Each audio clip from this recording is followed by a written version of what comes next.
ताड़ी पिला के पसिया गे सुनेंगे छाउड़ी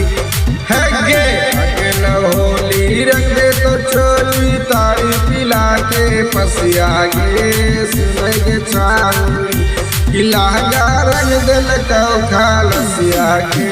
सुनेंगे छाउड़ी लहंगा रंग दिल कौ खालसिया गे सुनेंगे छाउड़ी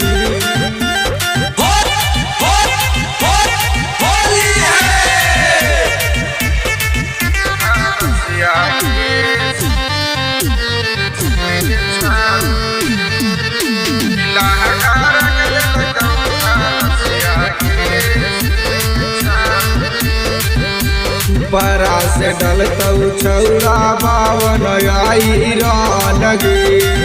पशुपति के बेटवा करतौ तू आने मान गे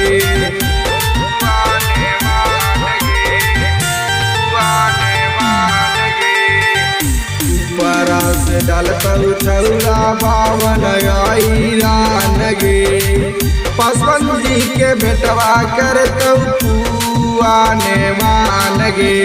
धुआं सुता के ऊपर उठा के कर दे तो बसिया गे सुनेंगे छाउड़ी लहंगा रंग दिल कौ खालसिया गे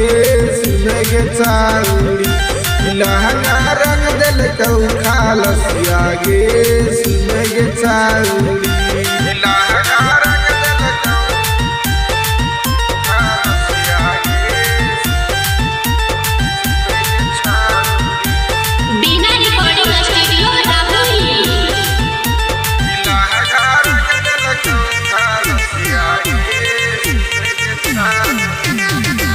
लहंगा लेटाई दिल कौ दे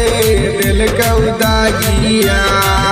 राइटर विवेक रवि ले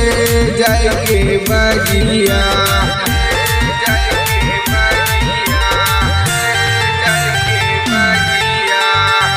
लहंगा लेटाई दिल कौ दे